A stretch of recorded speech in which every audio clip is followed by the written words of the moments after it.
जय हिंद दोस्तों, आप देख रहे हैं YouTube channel Suresh Kumar NCERT. आज हम बीएसएससी का सेट नंबर 20 लेंगे। इसके पहले 19 तक कंप्लीट कर दिए हैं। अगर नहीं देखे होंगे पुराना वीडियो तो ज़रूर जाके देखिएगा, और नए होंगे तो चैनल को सब्सक्राइब और वीडियो को लाइक एंड शेयर कर दीजिएगा।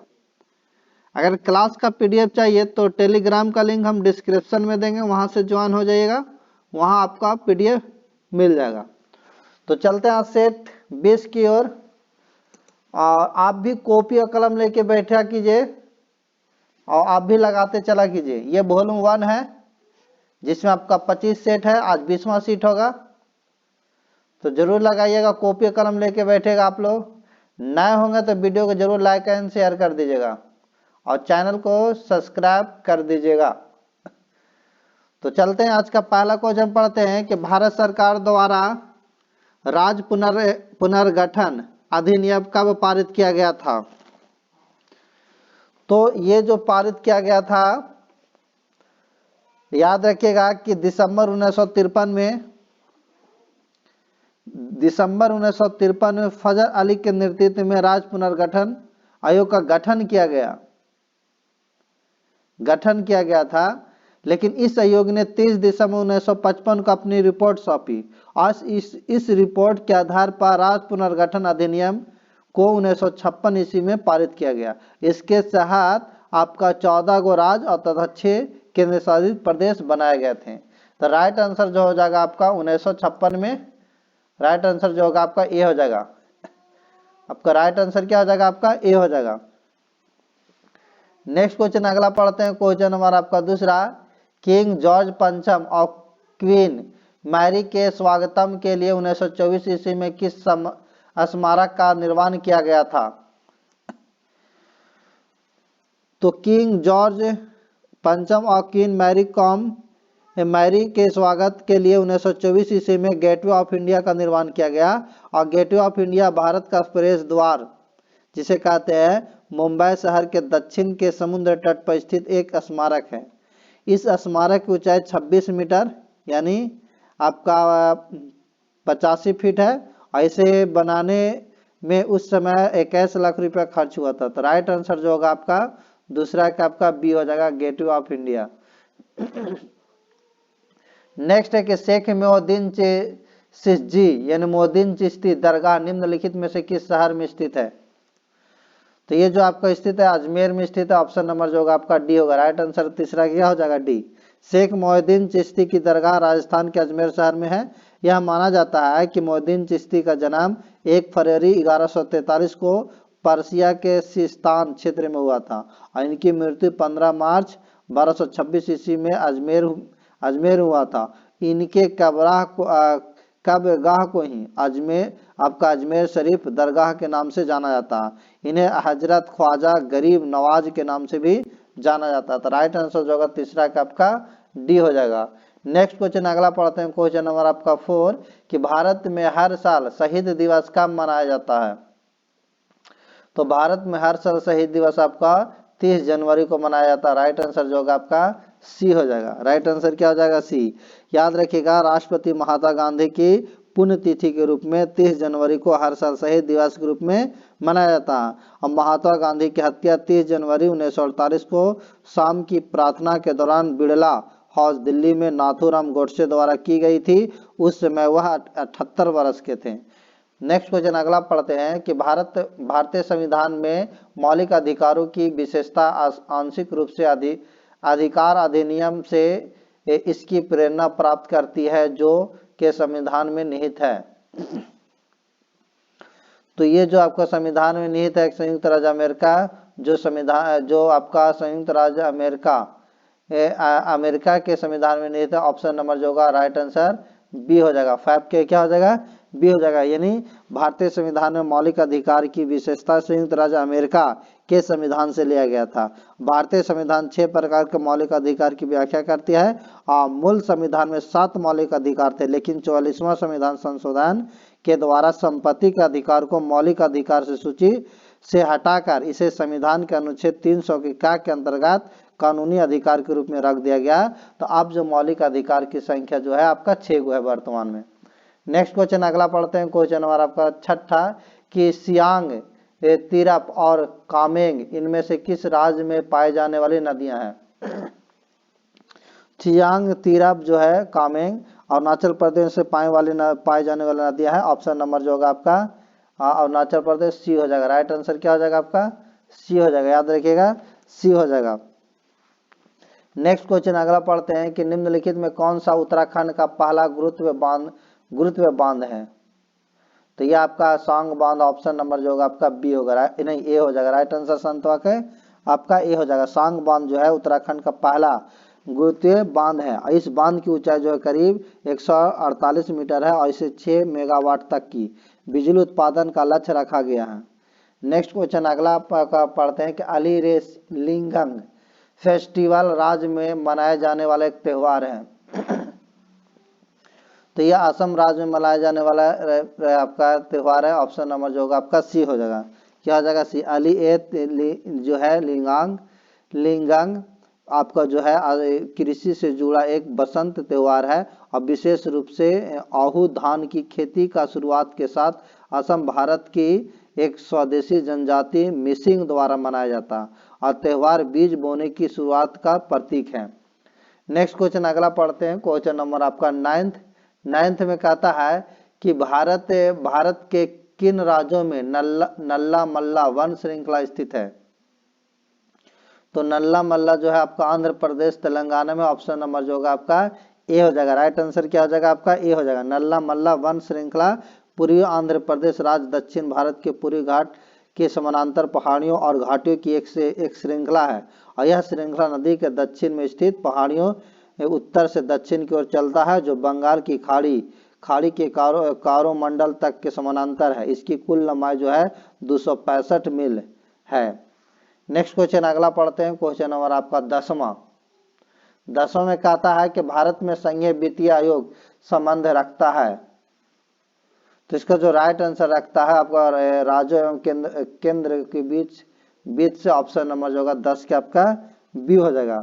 यानी भारतीय संविधान के अनुच्छेद 280 में एक आयोग का गठन का प्रावधान किया गया है। अब वित्त आयोग संघ राज्यों के वित्त करों से शुद्ध आय के वितरण सहायता अनुदान एवं सुदृढ़ वित्त के हित में राष्ट्रपति द्वारा सौंपे गए किसी विषय के बारे में रिपोर्ट राष्ट्रपति को सौंपता है। तो राइट आंसर जो होगा आपका बी होगा। नेक्स्ट है खेलो इंडिया यूथ गेम्स का मुख्यालय कहाँ स्थित है? तो ये आपका है नई दिल्ली में। ऑप्शन नंबर जो होगा 11 के आपका ये हो जाएगा। खेलो इंडिया यूथ गेम का मुख्यालय आपका नई दिल्ली में। खेलो इंडिया यूथ गेम को पहले खेलो इंडिया स्कूल गेम्स के नाम से जाना जाता था, जो कि प्ले इंडिया यूथ गेम्स है। यह हर साल जनवरी या फरवरी के महीने में आयोजित किया जाता है और इसका पहला आयोजन जो हुआ था 2018 में हुआ था। इसका उद्देश्य जमीनी स्तर की प्रतिभाओं की खोज करना है। नेक्स्ट क्वेश्चन अगला पढ़ते हैं, क्वेश्चन नंबर आपका 12 कहता है कि वाइज एंड अंडर वाइज पुस्तक के लेखिका कौन है? तो यह आपका है सुधा मूर्ति। ऑप्शन नंबर जो होगा राइट आंसर डी होगा। राइट आंसर क्या हो जाएगा? डी हो जाएगा। नेक्स्ट क्वेश्चन अगला पढ़ते हैं, क्वेश्चन नंबर आपका 13 में कहता है कि निम्नलिखित में से किसे वर्ष 1880 में प्राचीन स्मारकों का क्यूरेटर नियुक्त किया गया था? तो क्यूरेटर जो नियुक्त किया गया था आपका एच कोल को। ऑप्शन नंबर जो होगा आपका राइट आंसर जो होगा 13 के आपका बी हो जाएगा। एच कोल को 1880 में प्राचीन स्मारकों के आपका क्यूरेट, जिसे हम संग्रहालय अध्यक्ष के रूप में नियुक्त किया गया था। नेक्स्ट क्वेश्चन अगला पढ़ते हैं, क्वेश्चन नंबर आपका 14 कि किस घटना के बाद महात्मा गांधी ने असहयोग आंदोलन को अपनी हिमालय जैसी भूल बताई थी?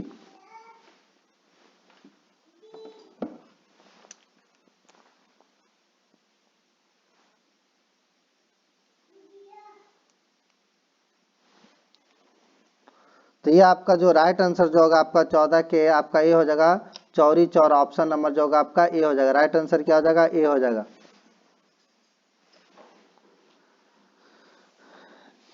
याद रखिएगा चौरी चौरी जो आपका चौरी चौरी जो घटना घटा था आपका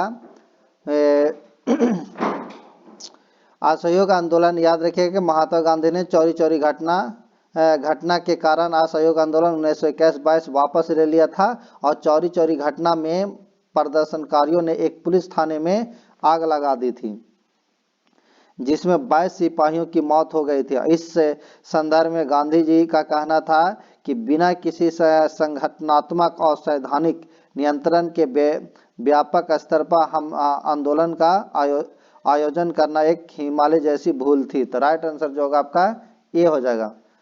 नेक्स्ट क्वेश्चन अगला पढ़ते हैं, क्वेश्चन नंबर आपका 15 में कहता है कि बंग भंग के बाद कौन सा आंदोलन शुरू हुआ था। तो बंग भंग के बाद जो हुआ था स्वदेशी आंदोलन हुआ था। राइट आंसर जो होगा आपका 15 का आपका बी होगा। राइट आंसर क्या हो जाएगा, बी हो जाएगा। याद रखिएगा कि लॉर्ड कर्जन द्वारा 1905 ईस्वी में बंगाल का विभाजन किया गया। इसके साथ ही स्वदेशी आंदोलन प्रारंभ हो गया। गांधी जी द्वारा चलाया गया आंदोलन से पूर्व यह सर्वाधिक सफल आंदोलन था जो 1911 ईस्वी तक जारी रहा। इस आंदोलन का मुख्य नीति निर्माताओं में अरविंद घोष, लोकमान बाल गंगाधर तिलक, बिपिन चंद्र पाल एवं अन्य सदस्य शामिल थे। नेक्स्ट क्वेश्चन है कि मैडम कामा ने 1907 ईस्वी में प्रथम तिरंगा ध्वज कहाँ फहराया था। तो याद रखिएगा ये फहराया था स्टुटगार्ट में। ऑप्शन नंबर जो होगा स्टुटगार्ट में डी हो जाएगा। यानी प्रथम तिरंगा झंडा 22 अगस्त 1907 को मैडम भिकाजी कामा द्वारा स्टुटगार्ट जो जर्मनी में है फहराया गया। यह पहला अवसर था जब विदेशी धरती पर भारतीय ध्वज फहराया गया था। इस घटना के बाद इसे बर्लिन कमेटी फ्लैग भी कहा जाता था। नेक्स्ट क्वेश्चन अगला पढ़ते हैं, क्वेश्चन नंबर आपका 17 कि निम्नलिखित में कौन सा एक सबसे सूखा स्थान है। सबसे सूखा स्थान आपका जो है लेह है। ऑप्शन नंबर जो होगा सी होगा। लेह भारत के सर्वाधिक शुष्क क्षेत्रों में से एक है। यहाँ बहुत कम वर्षा होती है। यहाँ प्रायः जुलाई और अगस्त में वर्षा होती है, लेकिन वर्षा के दिनों में भी यहाँ औसतन 10 दिन में एक दिन ही वर्षा होती है। नेक्स्ट क्वेश्चन अगला है कि निम्नलिखित में किस ग्रह में जनजातीय समुदाय की पहचान नहीं की जाई गई है। तो ये आपका हरियाणा में नहीं किया गया। ऑप्शन नंबर जो होगा आपका सी हो जाएगा। हरियाणा और पंजाब में हरियाणा पंजाब के अलावा केंद्र शासित प्रदेश आपका चंडीगढ़ हो गया, दिल्ली और पुदुचेरी में अनुसूचित जनजाति के अंतर्गत किसी भी समुदाय को निर्दिष्ट नहीं किया गया है। नेक्स्ट क्वेश्चन अगला पढ़ते हैं, क्वेश्चन नंबर आपका अगला है कि सुल्तानपुर बर्ड सैंक्चुअरी स्थित है। तो ये जो है सुल्तानपुर पक्षी अभयारण्य आपका गुड़गांव में स्थित है। ऑप्शन नंबर जो होगा राइट आंसर जो होगा आपका सी हो जाएगा। राइट आंसर क्या हो जाएगा, सी हो जाएगा। ये आपका गुड़गांव से आपका 15 किलोमीटर दूर सुल्तानपुर में स्थित है। याद रखिएगा।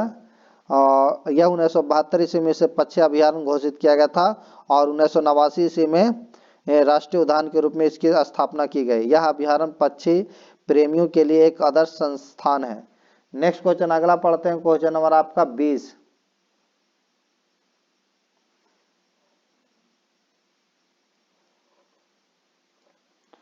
20 है कि बिहार में डालमिया नगर किसके लिए प्रसिद्ध है। तो याद रखिए बिहार में जो डालमिया नगर है उस सीमेंट के लिए प्रसिद्ध है। ऑप्शन नंबर जो होगा बी होगा। बिहार में स्थित डालमिया नगर 1980 ईस्वी तक चीनी सीमेंट, कागज, रसायनों और वनस्पति इत्यादि के लिए प्रसिद्ध है। हालांकि 1980 ईस्वी के बाद इसका पतन होना शुरू हो गया। 1990 ईस्वी में यह वीरान शहर के रूप में तब्दील हो गया। नेक्स्ट क्वेश्चन अगला पढ़ते हैं 21 कि भारत के कौन से दो राज्य सबसे बड़े पैमाने पर लौह अयस्क से संपन्न है। तो ये आपका मध्य प्रदेश और उड़ीसा है। ऑप्शन नंबर जो होगा आपका बी होगा। राइट आंसर क्या होगा 21 के आपका बी हो जाएगा। यानी भारत में केवल 6 राज्य जो है झारखंड, उड़ीसा, मध्य प्रदेश, छत्तीसगढ़, कर्नाटक और गोवा द्वारा 95% से भी अधिक लोहे का उत्पादन किया जाता है। अब भारत में झारखंड लोहे का सबसे बड़ा उत्पादक है। लोहे के उत्पादन में इसका योगदान जो है 25% है। नेक्स्ट क्वेश्चन अगला पढ़ते हैं, क्वेश्चन नंबर आपका 22 कहता निम्नलिखित में झीलों में कौन सी बिहार में स्थित है। अनुपम झील या सांभर झील या सुखना झील या कामा झील। तो ये जो आपका है अनुपम झील बिहार के कैमूर जिले में स्थित है। याद रखिएगा कैमूर जिले में। ऑप्शन नंबर जो होगा आपका ए हो जाएगा। नेक्स्ट क्वेश्चन है कि विकेंद्रीकरण प्रणाली की सिफारिश किसने की थी? तो विकेंद्रीकरण की जो प्रणाली की थी आपका बलवंत राय मेहता ने। ऑप्शन नंबर जो होगा आपका सी हो जाएगा। बलवंत राय मेहता समिति ने लोकतांत्रिक विकेंद्रीकरण की योजना को लागू करने की सिफारिश की थी, जिसे बाद में पंचायती राज व्यवस्था नाम दिया गया। नेक्स्ट क्वेश्चन अगला पढ़ते हैं। क्वेश्चन नंबर आपका 24 कहता है कि भारत में मध्य अर्धशतक में अपनाए गए महालनोबिस प्लान मॉडल का क्या उद्देश्य है? तो इसका उद्देश्य है भारी उद्योगों की स्थापना करना जो पूंजी सघन थे। ऑप्शन नंबर जो होगा आपका बी हो जाएगा। यानी महालनोबिस जो है आपको महालनोबिस वृद्धि मॉडल इस पद्धति पर आधारित था कि अर्थव्यवस्था में दीर्घकालीन विकास दर प्राप्त करने के लिए भारी उद्योगों के बुनियादी ढांचे के निर्माण पर अधिक से अधिक निवेश करना चाहिए। विकास की यह रणनीति सर्वप्रथम द्वितीय पंचवर्षीय योजना में लागू की गई थी। नेक्स्ट क्वेश्चन अगला है। क्वेश्चन नंबर आपका 25 कहता है कि ब्याज भुगतान एक आइटम है। तो ब्याज भुगतान एक आपका राजस्व व्यय है। ऑप्शन नंबर जो होगा आपका ए हो जाएगा। नेक्स्ट है निम्नलिखित उपभोक्ता सूचकांक पर विचार कीजिए। तो पहला का औद्योगिक श्रमिकों के लिए उपभोक्ता मूल्य सूचकांक, दूसरा कृषि श्रमिकों के लिए उपभोक्ता मूल्य सूचकांक, तीसरा ग्रामीण श्रमिकों के लिए उपभोक्ता मूल्य सूचकांक, चौथा शहरी और गैर श्रम कर्मचारियों के लिए उपभोक्ता मूल्य सूचकांक का। तो उपयुक्त सूचकांक में से कौन से केंद्रीय सांख्यिकी संगठन CSO द्वारा संकलित किया जाता है या किए जाते हैं? तो ऑप्शन देख लेते हैं।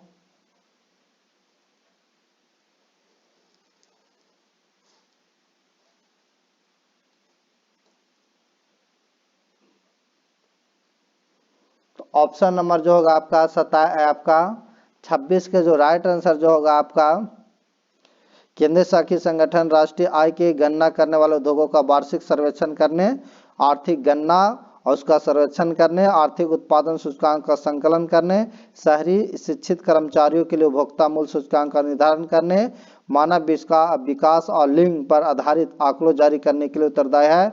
ऑप्शन नंबर जो होगा आपका सी हो जाएगा। केवल जो होता है आपका इसमें जो है आपका 4 हो जाएगा।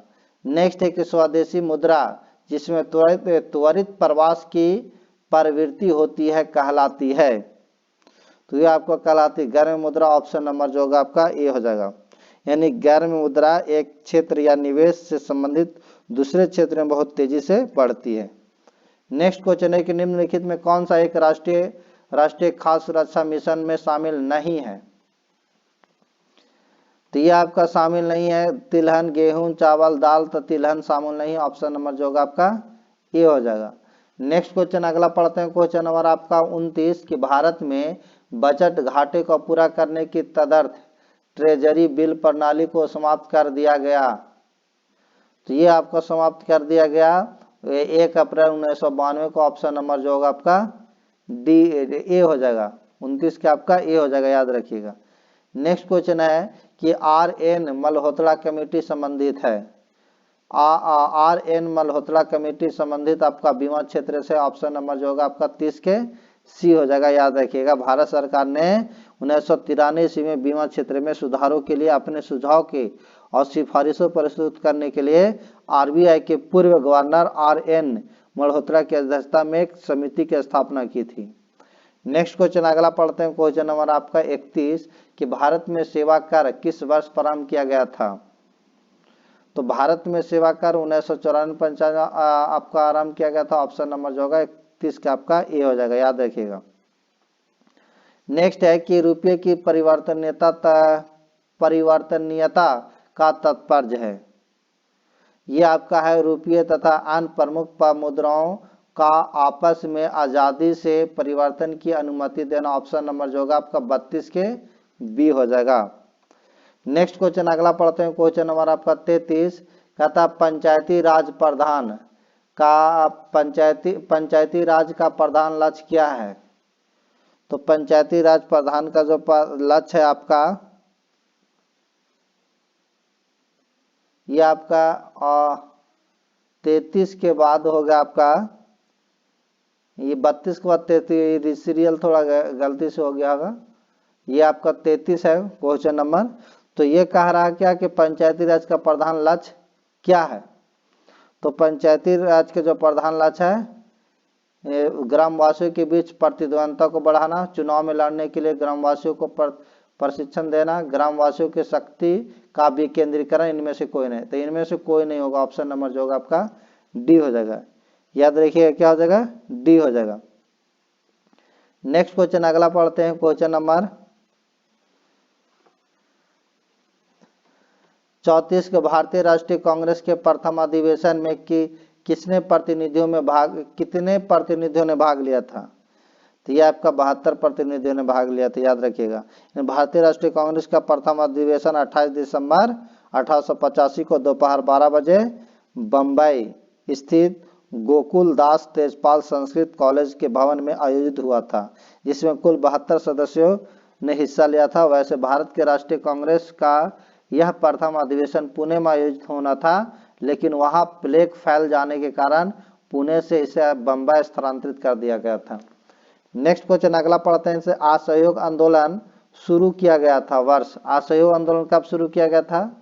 तो याद रखिएगा असहयोग आंदोलन जो शुरू किया गया था आपका असहयोग आंदोलन, वो आपका 1922 ईस्वी में। ऑप्शन नंबर जो होगा आपका डी हो जाएगा। राइट आंसर क्या हो जाएगा आपका डी हो जाएगा।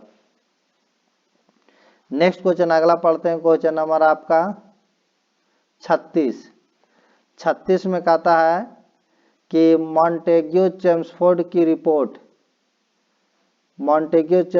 रिपोर्ट भारत स्वतंत्रता देने 1947 का आधार बनी। ये तो नहीं, ये जो था आपका मॉन्टेग्यू चेम्सफोर्ड की रिपोर्ट भारत सरकार देने 1919 का आधार बने था आपका 1919। ऑप्शन नंबर सी हो जाएगा, भारत सरकार अधिनियम 1919 का आधार बनी। ऑप्शन नंबर जो होगा आपका सी हो जाएगा। नेक्स्ट क्वेश्चन आपका अगला है कि शेर ए पंजाब के नाम से इनमें से कौन मशहूर थे। तो ये आपका लाला लाजपत राय को शेर ए पंजाब के नाम से जाना जाता था। ऑप्शन नंबर जो होगा आपका सी हो जाएगा। राइट आंसर क्या हो जाएगा सी हो जाएगा। नेक्स्ट क्वेश्चन है कि गांधी इरविन समझौता हुआ था। तो गांधी इरविन समझौता 1931 में हुआ था। ऑप्शन नंबर जो होगा आपका बी होगा। राइट आंसर जो होगा बी। गांधी इरविन समझौता को दिल्ली समझौता के नाम से भी जाना जाता है और इस समझौते पर कांग्रेस की तरफ से गांधी जी ने तथा सरकार की तरफ से इरविन ने हस्ताक्षर किया था। तेज बहादुर स्प्रू और M.R. जयकर के प्रयासों से इस समझौते हेतु गांधी जी इरविन के मध्य 17 फरवरी 1931 से दिल्ली में वार्ता आरंभ हुई और K.M. मुंशी ने गांधी इरविन समझौता को भारत के संवैधानिक इतिहास में एक युग परिवर्तक घटना कहा। इस समझौते पर कांग्रेस ने 1931 ईस्वी में कराची अधिवेशन के दौरान मुहर लगाया। नेक्स्ट क्वेश्चन अगला पढ़ते हैं, क्वेश्चन आपको 39 कि निम्नलिखित में से कौन सा सौर मंडल का भाग नहीं है। क्षुद्र ग्रह, धूमकेतु ग्रह या निहारिका। तो ये आपका निहारिका नहीं है। ऑप्शन नंबर जो होगा आपका डी हो जाएगा। राइट आंसर क्या हो जाएगा आपका डी हो जाएगा। निहारिका जो है सौर मंडल का भाग नहीं है। नेक्स्ट क्वेश्चन अगला पढ़ते हैं, क्वेश्चन नंबर आपका 40 कि निम्नलिखित में कौन सा शहर गंगा नदी के किनारे स्थित नहीं है। फतेहपुर, भागलपुर, उत्तरकाशी या कानपुर। तो याद रखिएगा आपका जो उत्तर काशी नहीं है, याद रखिएगा। फतेहपुर, कानपुर, भागलपुर जो है शहर गंगा नदी के किनारे स्थित है और उत्तर काशी जो है गंगा नदी के किनारे स्थित नहीं है। नेक्स्ट क्वेश्चन अगला पढ़ते हैं, क्वेश्चन नंबर आपका 41 में कहता है काहिरा का समय ग्रीनविच से 2 घंटे आगे है अतः यह स्थित है काहिरा। तो ये जो होगा आपका ऑप्शन नंबर काहिरा का समय ग्रीनविच के 2 घंटा आगे है अतः इसकी जो स्थिति होगा आपका 30 डिग्री पूर्वी देशांतर पर होगी। ऑप्शन नंबर जो होगा आपका बी होगा। राइट आंसर क्या हो जाएगा आपका बी हो जाएगा। नेक्स्ट है कि कौन सा दिन डायबिटीज दिवस के रूप में जाना जाता है। तो 14 नवंबर को दिन डायबिटीज दिवस के रूप में जाना जाता है। ऑप्शन नंबर जो होगा आपका डी होगा। राइट आंसर क्या हो जाएगा डी हो जाएगा। ये आपको याद रखिए भारत में 14 नवंबर को दिन बाल दिवस के रूप में मनाया जाता है। इस दिन भारत के प्रधानमंत्री पंडित जवाहरलाल नेहरू जो भारत के प्रथम प्रधानमंत्री थे का जन्म आपका 14 फरवरी वैलेंटाइन दिवस के रूप में इन्हीं आपका याद रखिएगा प्रथम प्रधानमंत्री जवाहरलाल नेहरू का जन्म हुआ था और 14 फरवरी को वैलेंटाइन दिवस के रूप में मनाया जाता है, जबकि 14 सितंबर को हिंदी दिवस के रूप में मनाया जाता है और 14 मई को राष्ट्रीय दिवस नहीं पड़ता है। नेक्स्ट क्वेश्चन अगला पढ़ते हैं। अंटार्कटिका में भारत के तृतीय शोध केंद्र का नाम है, तो ये आपका भारतीय ऑप्शन नंबर जो होगा आपका ये हो जाएगा। अंटार्कटिका में स्थापित भारत के तृतीय शोध केंद्र का नाम भारतीय रखा गया है। भारत के आपका प्रथम अस्थायी वैज्ञानिक केंद्र का नाम दक्षिणी गंगोत्री तथा द्वितीय स्थायी वैज्ञानिक केंद्र का नाम मैत्री है। अब भारत का प्रथम स्थानीय वैज्ञानिक केंद्र दक्षिणी गंगोत्री अब उपयोग के योग नहीं रहा। दूसरा अनुसंधान केंद्र मैत्री अभी कार्यशील अवस्था में है। नेक्स्ट क्वेश्चन अगला पढ़ते हैं। क्वेश्चन नंबर आपका 44 के गुप्त साम्राज्य जिसे ह्यूनो को पराजित किया गए थे, तो ये आपका स्कंदगुप्त ऑप्शन नंबर जो होगा आपका सी हो जाएगा। यानी गुप्त साम्राज्य स्कंदगुप्त ने ह्यूनो को पराजित किया था। स्कंदगुप्त को राज सिंहासन पर बैठते ही जूनागढ़ अभिलेख में मलेक के रूप में उल्लेख ह्यूनो के आक्रमण का सामना करना पड़ा, जिससे स्कंदगुप्त को सफलता मिली। नेक्स्ट क्वेश्चन अगला है। निम्नलिखित में कौन सा शहर राष्ट्रीय राजमार्ग 2 पर स्थित नहीं? औरंगाबाद, सासाराम, मोहनिया या पटना? तो ये आपका ऑप्शन नंबर जो होगा आपका डी, पटना नहीं है। ऑप्शन नंबर जो होगा डी हो जाएगा, option number D. Next question अगला पढ़ते हैं। क्वेश्चन आपका 46 कि कांग्रेस ने स्वराज प्रस्ताव वर्ष 1905 ईस्वी में पारित किया। प्रस्ताव का उद्देश्य था, तो इस प्रस्ताव का जो उद्देश्य था अपने स्वशासन सुनिश्चित करना। ऑप्शन नंबर जो होगा आपका बी होगा। राइट आंसर क्या हो जाएगा? बी। कांग्रेस ने स्वराज प्रस्ताव वर्ष 1905 ईस्वी में पारित किया था। इस प्रस्ताव का प्रमुख उद्देश्य स्वशासन सुनिश्चित करना था। 1905 ईस्वी में हुए कांग्रेस के बनारस अधिवेशन की अध्यक्षता करते हुए गोपाल कृष्ण गोखले ने स्वदेशी और बहिष्कार आंदोलन को समर्थन जताया और 1906 ईस्वी में कलकत्ता में हुए कांग्रेस अधिवेशन की अध्यक्षता करते हुए दादा बनर्जी ने पहली बार स्वराज की मांग प्रस्तुत की। यद्यपि स्वराज मेरा जन्मसिद्ध अधिकार है और मैं इसे लेकर रहूंगा, यह नारा बाल गंगाधर तिलक का है, किंतु कांग्रेस के मंच से सर्वप्रथम स्वराज की मांग करने का श्रेय दादा भाई नौरोजी को है। नेक्स्ट क्वेश्चन अगला पढ़ते हैं। क्वेश्चन नंबर आपका 47 की प्रांतीय सरकार का गठन निम्नलिखित में से किस अधिनियम के तहत किया गया था?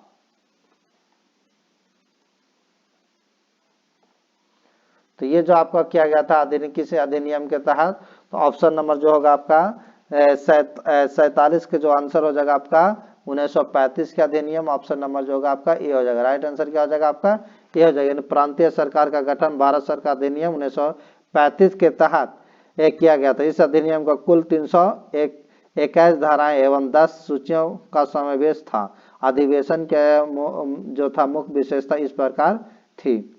नेक्स्ट क्वेश्चन अगला पढ़ते हैं कि संविधान को 26 जनवरी के दिन लागू करने का निर्णय इसलिए किया गया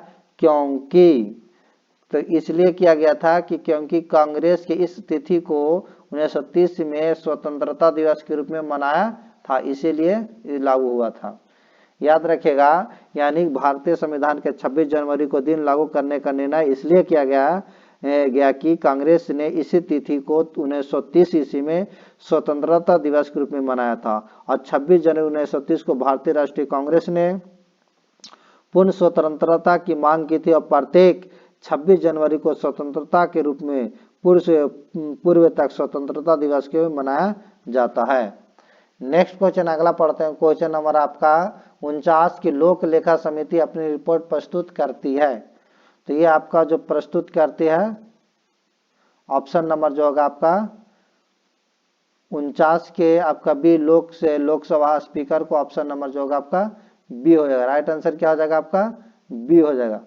नेक्स्ट क्वेश्चन अगला है 50 के किस अनुच्छेद के अनुसार भारत के राष्ट्रपति द्वारा राष्ट्रीय पदकाल की घोषणा की जा सकती है?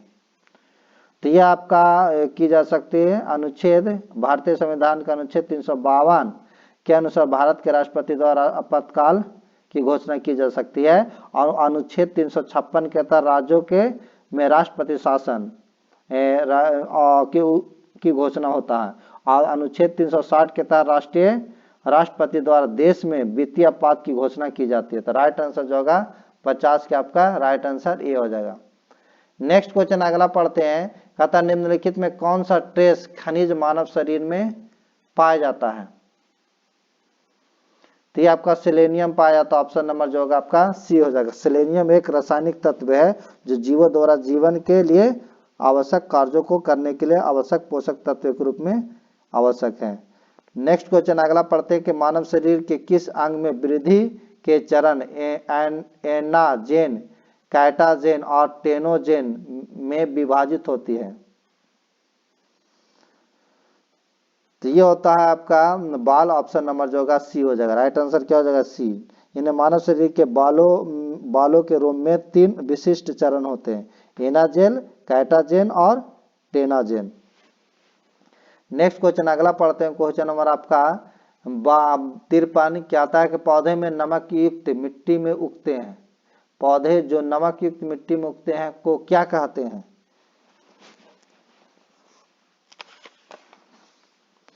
तो ये हम कहते हैं आपका हेलोफाइट। ऑप्शन नंबर जो होगा आपका सी हो जाएगा। याद रखिएगा, नमक युक्त मिट्टी में उगने वाले पौधों को हेलोफाइट के नाम से जाना जाता है और मरुस्थल क्षेत्र में उगने वाले पौधों को जीरोफाइट कहा जाता है और जल में उगने वाले पौधों को जलोद्भिद कहा जाता है। याद रखिएगा, जिसे हाइड्रोफाइट कहते हैं।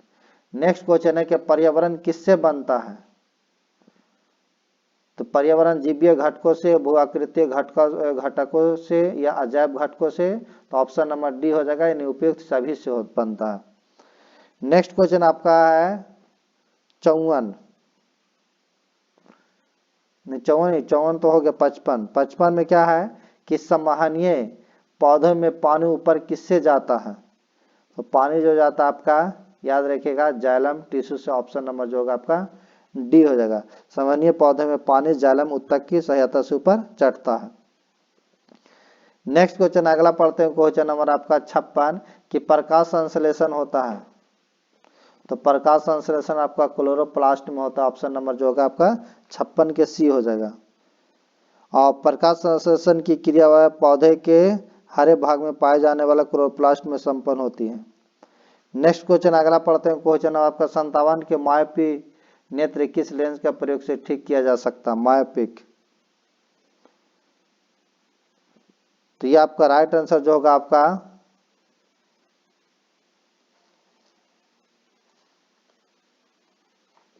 57 के राइट आंसर जो होगा आपका अप्तल लेंस होगा। मायोपी मतलब हो गया आपका निकट दृष्टि दोष। निकट दृष्टि दोष इसमें होता है नेत्र के पास देख लेता परंतु दूर की वस्तु को नहीं देखता, तो उसे हम निकट दृष्टि दोष कहते हैं और इसके निवारण के लिए अप्तल लेंस का उपयोग किया जाता है। नेक्स्ट क्वेश्चन है डिप्थीरिया रोग से कौन सा अंग प्रभावित होता है? तो डिप्थीरिया रोग से आपका कारिन बैक्टीरियम डिप्थीरिया नामक जीवाणु से होता है। यह रोग 3 से 5 वर्ष के बच्चों में अधिक होता है जो गले को प्रभावित करता है। और तो इसका जो राइट आंसर जो होगा आपका सी, आपका कौन सा अंग प्रभावित करता है? तो सी हो जाएगा। नेक्स्ट क्वेश्चन अगला है 59 के किसके अभाव में मधुमेह रोग होता है?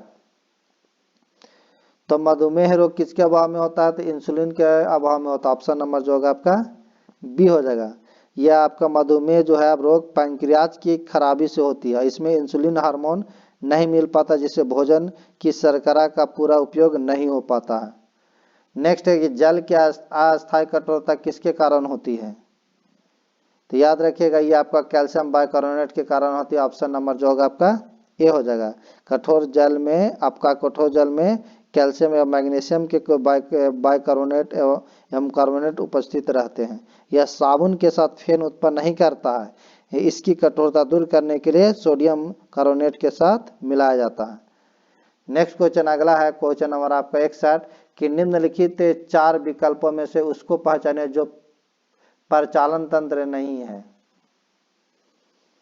तो ये आपका यूनिक्स नहीं है। ऑप्शन नंबर जो होगा आपका बी होगा। राइट आंसर क्या हो जाएगा? यूनिक्स। यूनिक्स जो है आपका कंप्यूटर की विभिन्न भाषाओं में से एक है, जबकि डॉस, विंडोज तथा एमएस वर्ड जो है कंप्यूटर की प्रचलित प्रणाली है। सर्वाधिक प्रयोग की जाने वाली जो परिचालक प्रणाली जो है विंडोज है। तो राइट आंसर जो होगा आपका बी हो जाएगा। नेक्स्ट है कि शरीर में इंसुलिन स्रावित करने के लिए कौन सी ग्रंथि उत्तरदायी है? तो ये आपका पैंक्रियाज है, ऑप्शन नंबर जो होगा आपका डी होगा। यानी इंसुलिन जो है ये इंसुलिन अग्नाशय के एक भाग लैंगरहैंस की दीपिका में बिट्टा कोशिका द्वारा साबित होता है। इसकी खोज वैटिंग एवं वेस्ट ने 1921 ईस्वी में की थी। यह ग्लूकोज के से ग्लाइकोजिन बनाने की क्रिया को नियंत्रित करता है और इंसुलिन के अल्प श्रवण से मधुमेह नामक रोग होता है। नेक्स्ट क्वेश्चन अगला है कि मानव शरीर में कौन सा अंग रक्त का शुद्धिकरण करता है? तो ये आपका गुर्दा करता, ऑप्शन नंबर जो होगा आपका बी आपका सी हो जाएगा, यानी किडनी। यानी कि किडनी का प्रमुख कार्य है रक्त प्लाज्मा को छान कर शुद्ध बनाना, अर्थात इसमें अनावश्यक और अनुपयोगी पदार्थों को जल के कुछ मात्रा के साथ मूत्र के द्वारा शरीर से बाहर निकालना। नेक्स्ट क्वेश्चन अगला है प्रकाश की चाल किलोमीटर प्रति घंटा में बताइए। तो आप प्रकाश की चाल जो होता है 3 × 10⁸ मीटर पर सेकेंड होता है। अगर किलोमीटर इसका प्रति घंटा में चेंज कीजिएगा तो 1.08 किलोमीटर आपका 10⁹ किलोमीटर पर सेकेंड होगा, ये राइट होगा। अब इसमें किलोमीटर को आपका चेंज कर लीजिएगा तो आपको हो जाएगा 60 से गुना कर लीजिएगा, 60 से गुने 60 किलोमीटर को। नेक्स्ट क्वेश्चन अगला पढ़ते हैं, सोना महत्वपूर्ण धातु क्यों है? तो सोना जो है आभूषण के कारण महत्वपूर्ण है, ऑप्शन नंबर जो होगा आपका यानी विश्व में सोना की खान जो अत्यंत सीमित है अतः तथा जो ये होता है आभूषण एवं औद्योगिक निर्माण हेतु अंतर्राष्ट्रीय बाजार में इसकी मांग काफी अधिक होता है। नेक्स्ट क्वेश्चन अगला पढ़ते हैं कि ध्वनि तरंग विषय में क्या गलत है? ध्वनि का वेग 3 × 10⁸ मीटर पर सेकेंड होता है। ध्वनि का वेग सबसे अधिक ठोस में होता है। ध्वनि तरंग निर्वात से होकर नहीं गुजर सकती है। ध्वनि तरंग का वेग निर्वात में गैसों की अपेक्षा कम होती है।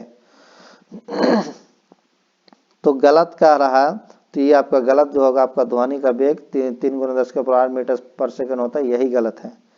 क्योंकि वायु में ध्वनि की चाल जो होता है आपका 332 मीटर पर सेकेंड होता है, जल में 1483 मीटर पर सेकेंड होता है, लोहा की चाल जो होता है 5,000 करीब होता है मीटर पर सेकेंड। तो राइट आंसर ये आपका गलत है पहला, इसलिए गलत होगा। रिवॉल्वर का आविष्कार किसने किया था? तो रिवॉल्वर का आविष्कार सैमुअल कोल्ट ने 1835 ईस्वी में किया था, याद रखिएगा सैमुअल कोल्ट 1835 ईस्वी में।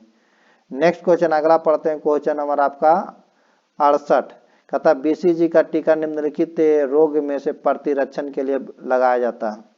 तो बीसीजी अर्थात बैसिलस कैलेमेटी ग्लोरिन एक प्रतिरक्षक टीका है जो तपेदिक या टीबी के रोकथाम के लिए लगाया जाता है। ऑप्शन नंबर जो होगा आपका टीबी नहीं है तो यक्ष्मा इसी को कहते हैं, ऑप्शन नंबर जो होगा आपका सी हो जाएगा। नेक्स्ट क्वेश्चन अगला पढ़ते हैं, क्वेश्चन नंबर आपका 69 नेत्रहीनों के लिए भाषा का आविष्कार किसने किया था?